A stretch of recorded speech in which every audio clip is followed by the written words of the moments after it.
Nothing rests. Everything moves. Everything vibrates. This principle embodies the truth that everything is in motion, everything vibrates, nothing is at rest. Facts which modern science endorses and which each new scientific discovery tends to verify. And yet this Hermetic principle was enunciated thousands of years ago by the masters of ancient Egypt. This principle also explains the differences between levels of manifestations: matter, energy, mind, and even spirit, which result largely from varying frequencies of vibration. From the all, which is pure spirit, down to the grossest form of matter, all is in vibration. The Golden Rosycross recognizes this Hermetic principle that all is vibration, and that this difference in vibration also causes a fundamental condition which results in two distinct nature orders, two planes of existence. One of these is the world that we all know, experience, and perceive, and which provides a life realm for the natural material condition. This is what we call reality, the life that we go through, the existence that spans from birth to death, with everything in between, the joys, the suffering, the multitude of human activities, and yes, also, although in a very different form, another reincarnation on the ever-turning wheel of life and death.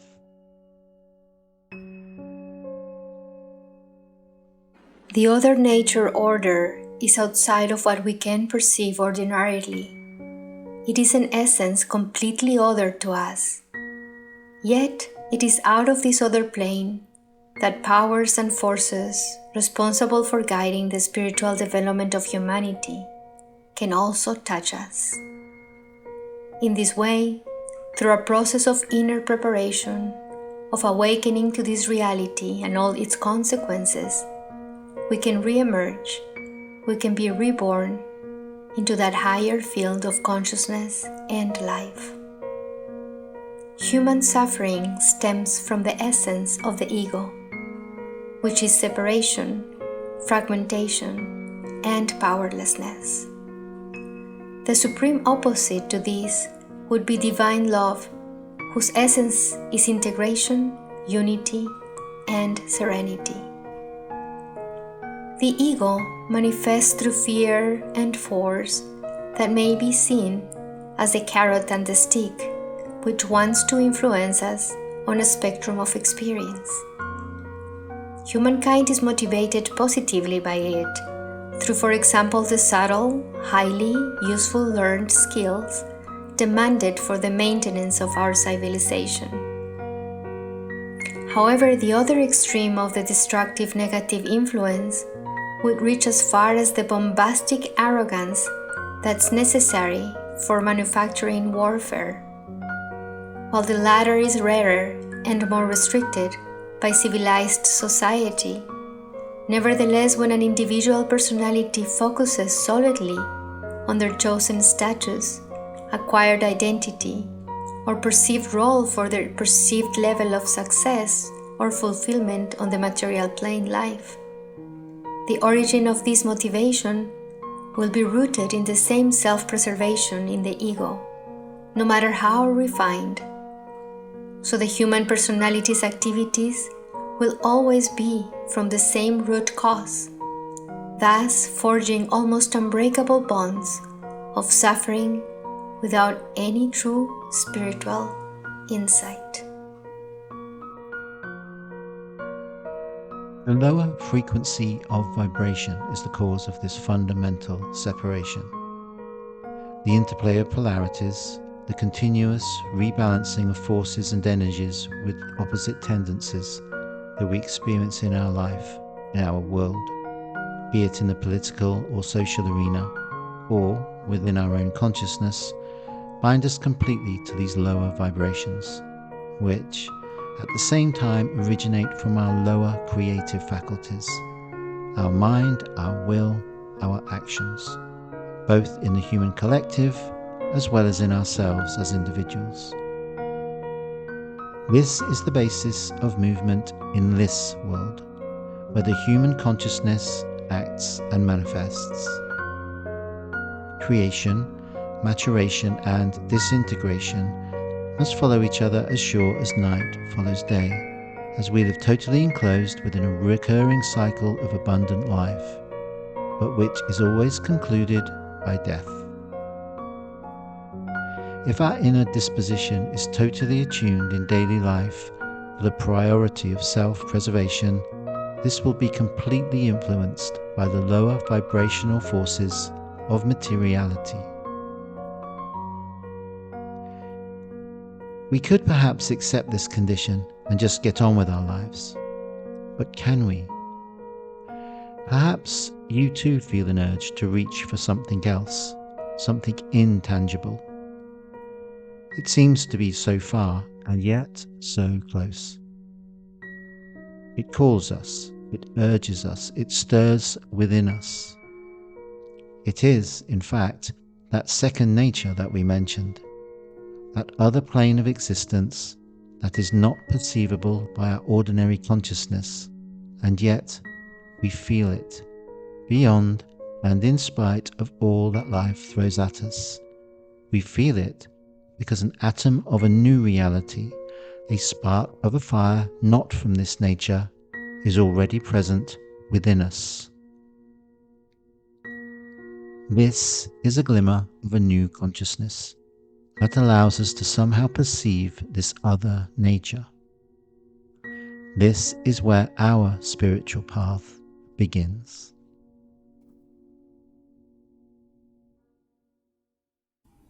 What now, you may ask? If we accept fully that our existence has so far been completely one with these limited material circumstances, we can open ourselves to a new attitude towards the experiences of our life. We can make space for a different understanding of what the meaning and goal of existence can be.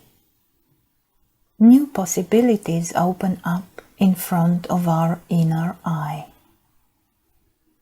This is very important because we need to understand and see things for what they are. Is our inner disposition totally attuned in daily life to the priority of self-preservation? To the self-protection, which is protection of the sand castles we build, to the projections on which we construct the sense of what we do and who we are, then we would be completely influenced by the lower vibrational forces of materiality. This is the prison we built.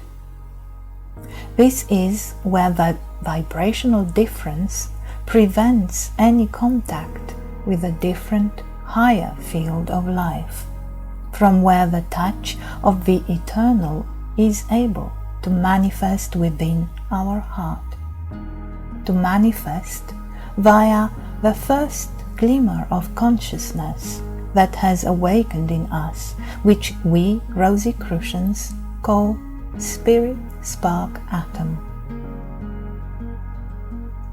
We live in the dawning era of Aquarius, where a deeper sense of feeling is gradually made possible. It awakens in the human heart its spiritual quality. More and more people seek a different kind of direction and purpose in life. Humanity senses an urgency for this new purpose, owing to the confusion that the earth is undergoing. With all the multiple and rapid changes, humanity must react and react adequately to the challenge of the change in consciousness, in head and heart. When we are sincerely inspired to be consistent with this unfolding new perspective, we can find the true meaning of our own life and start on this new path. We can then see daily life experiences as part of this awakening of the new consciousness. A new consciousness that moves from being that of a natural soul to eventually realizing the spirit soul. This new perspective from the awakening new consciousness gives the possibility of a different response to life experiences. It enables us to make a space in the interval between the inner and outer life, so that mysteries about this path may be unveiled in the process of self-initiation. The personality can become prepared to be deeply engaged with this unfolding process. It learns how to turn away from the previous influences of the egocentric self that occur in the thinking, emotions, and deeds.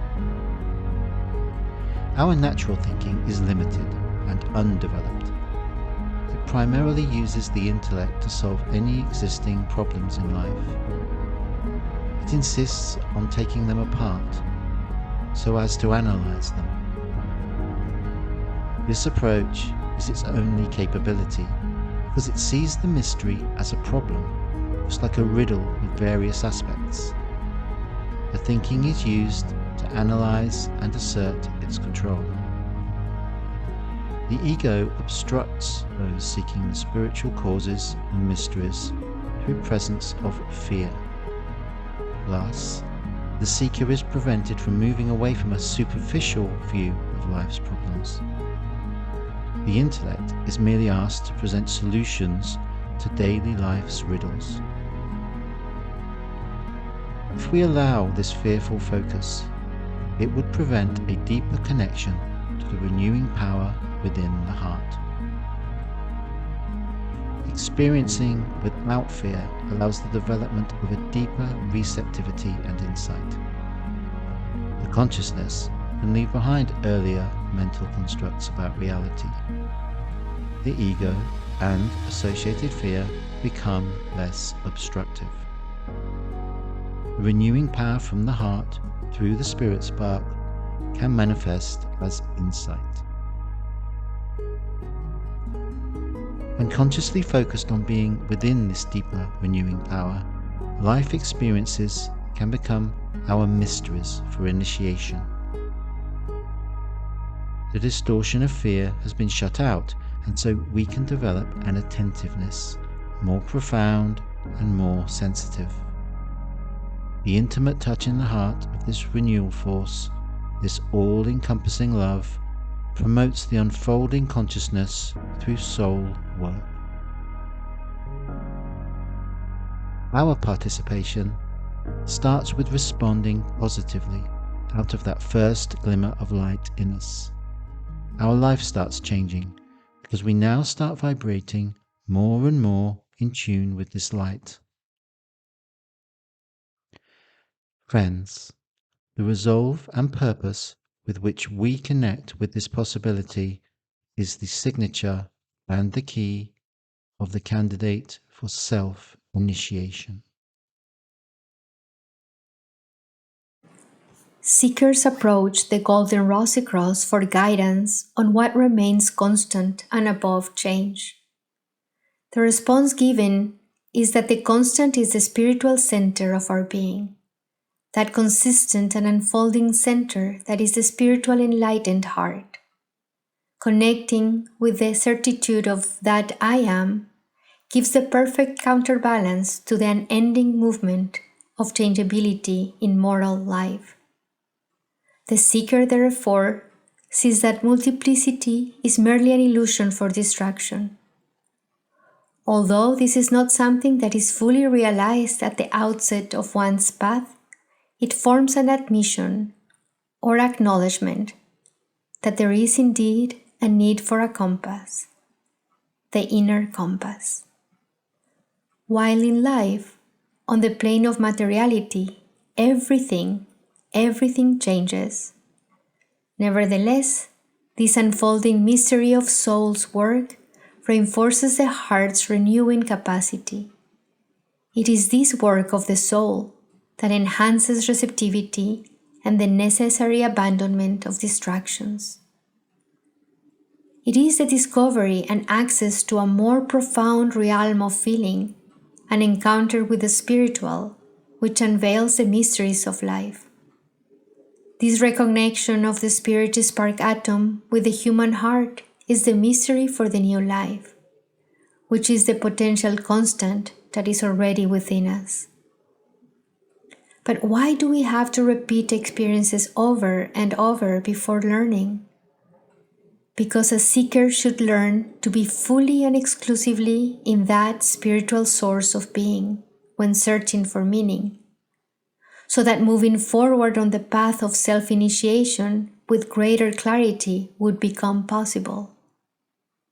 Entering into this process of transformation is only possible through the awakening of the rose of the heart, and the requirement for the seeker is to inwardly distance themselves from the earth-binding situations and their influences, registered in the heart and in the blood, and distance themselves from the astral realm of constant negative interference. This distancing or detachment is what we call dying before dying. Purification is used in preparation of uncovering the potentially active spiritual aspects within the human system, including the physical and also the subtle bodies. The human system is at times referred to as being in a wounded or damaged state, with elements that need purging in order to restore its health. This is part of the soul's preparation. Friends, this preparation can take many years. Just as children develop in cycles of experiences, with a deeper understanding of what surrounds them, so the human being will repeat cycles of learning, of experiencing, of suffering. Days go by where we encounter the same obstacles, where our buttons are pushed again and again and we react automatically, because we have not yet reached enough insight. Months, years, entire lifetimes. Yes, lifetimes. The universal wisdom, as expressed in many traditions, speaks of reincarnation. We cannot shy away from this. The cycles of maturation of the soul, the possibility to finally listen to the touch of the all in us, will keep coming until we manage to get out, to get our life unstuck from the circle of repetition, from the donkey wheel of life and death, and raise our sight towards higher possibilities. Then we can start the process of purification, of detachment. As part of this process of purification, Taoism proposes the right way of living, as one that is in alignment with the Tao, the way. This refers to the way of the universe, the patterns of existence around us, patterns which are constantly being explored, understood, and reinterpreted. If you are living in accordance with the pattern of the Tao, the source, the universe, the pattern of everything, then you are living rightly. Leaving our old ways behind to enter the One, the All, the Way. For that, the heart must become less and less engaged in the controlling world of collective emotion and action. The type of thinking that is only based on the emotions of the natural soul is merely opinion. So, we aim to detach from the movements and influences of the lower plane of existence, from the plane of battling opposites, through the inner recognition that too many aspects of life are simply exploitative. They are binding us to the negative habits and attitudes of mind, where only sheer strength of opinion holds sway. We have proposed the fundamental importance of the role of the Spirit Spark's atom and the corresponding requirement of the seeker's keen attentiveness for being constantly ready to adequately respond to its liberating impulses. Having this solid foundation through contact with the spiritual impulses of the heart allows the thinking to continue the liberating work while limiting the influences of the ego to a biological minimum. The thinking, being released from the limitation of a constantly circular motion of the intellect, can begin now to experience renewal through an endless spiral of ascent towards the spiritual perspective of the field of resurrection.